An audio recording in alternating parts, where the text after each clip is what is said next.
Pernah kepikiran nggak, ada kekuatan raksasa yang nggak kelihatan, tapi kerjaannya itu membentuk garis pantai kita, bikin pelabuhan jadi lebih dalam, bahkan sampai menciptakan daratan baru dari laut? Nah, jawabannya itu ada di dunia pengerukan. Dan hari ini, kita bakal kupas tuntas soal itu. Coba deh bayangin kota-kota pesisir yang modern sekarang. Banyak banget daratan yang kita injak itu ya sebenarnya bukan terbentuk secara alami.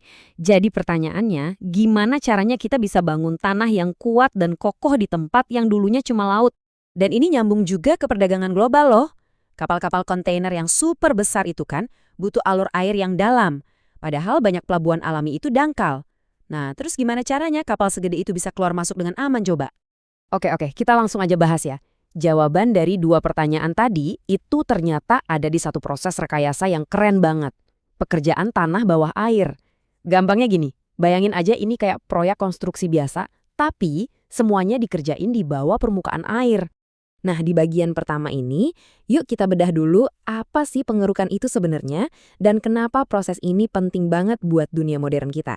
Jadi intinya tuh gini. Pengerukan itu ya proses mindahin material, bisa pasir, lumpur, kerikil, dari dasar laut, dasar sungai, atau pelabuhan.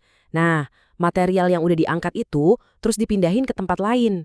Bisa buat dibuang, atau bisa juga dimanfaatkan buat hal lain. Dan jangan salah, pengerukan ini bukan hal baru loh. Proses ini udah berkembang berabad-abad. Dulu banget ya pakai tenaga manusia, terus pakai mesin tenaga kuda, sampai akhirnya ada mesin uap di abad ke-19. Nah, kalau sekarang, kita udah pakai mesin-mesin yang super canggih dan kuat. Oke, jadi kenapa sih kita repot-repot ngerjain ini semua? Ternyata ada 3 alasan utama di balik proyek-proyek rekayasa raksasa ini. Alasan pertama, dan yang paling umum, itu untuk navigasi. Jadi, pengerukan itu tugasnya bikin dan ngerawat alur pelayaran biar cukup dalam. Buat apa? Ya biar kapal-kapal terbesar di dunia bisa lewat dengan aman.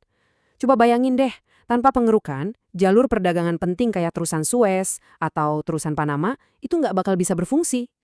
Yang kedua, reklamasi lahan. Nah, ini menarik. Material hasil kerukan itu seringnya nggak dibuang gitu aja. Justru, material itu dipakai buat bikin daratan baru. Bisa buat memperluas kota, bangun pelabuhan, atau bahkan bandara di atas laut. Ini nih cara kita secara harfiah membentuk ulang garis pantai. Dan yang ketiga, buat menambang sumber daya. Yup, pengerukan juga dipakai buat ngambil mineral berharga dari dasar laut.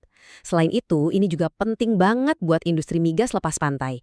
Misalnya buat bikin parit di dasar laut biar pipa-pipanya aman. Sekarang kita masuk ke bagian yang paling seru. Yuk, kita intip alat-alatnya. Mesin-mesin super keren yang ngerjain semua pekerjaan berat ini. Jadi, secara umum ada 2 keluarga besar kapal keruk. Pertama, ada kapal keruk mekanis. Anggap aja ini kayak ekskavator raksasa bawah air. Tugasnya ya menciduk material secara fisik. Nah, yang kedua, kapal keruk hidrolik. Ini kerjanya lebih mirip vacuum cleaner super besar, dia nyedot material lewat pipa. Yuk kita ambil satu contoh yang paling gahar, cutter suction dredger.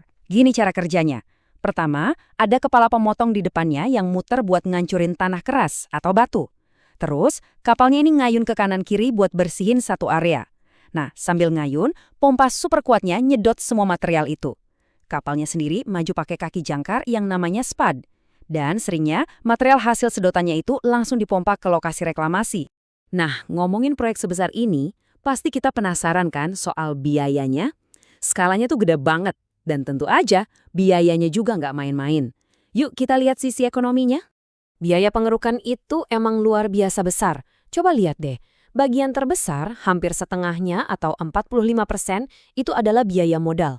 Iya, harga kapal keruknya sendiri, asuransinya, dan lain-lain. Terus, yang makan biaya gede berikutnya itu bahan bakar, sekitar 25%.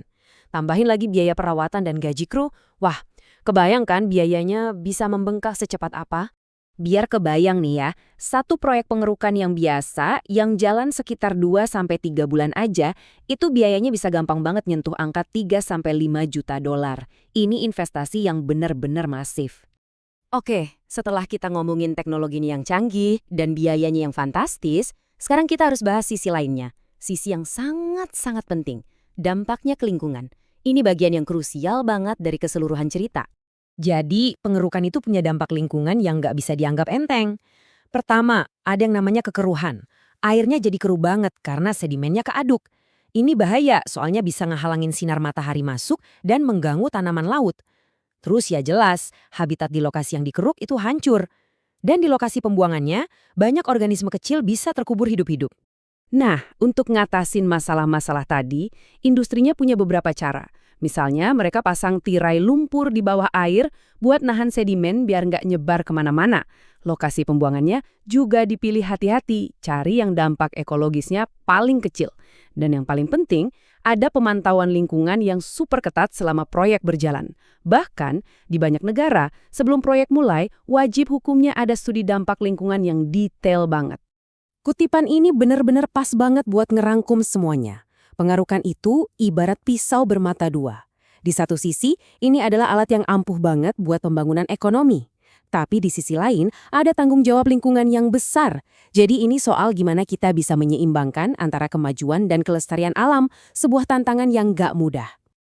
Sebagai penutup, yuk kita coba pikirkan soal masa depan. Dunia kita terus berubah, permukaan air laut juga makin naik. Nah, kira-kira gimana ya peran alat bawah air yang super kuat ini ke depannya? Apa pengerukan bakal jadi senjata utama kita buat melindungi dan membentuk ulang garis pantai kita buat generasi nanti? Ini pertanyaan besar yang menarik buat kita renungkan sama-sama. Terima kasih sudah menyimak.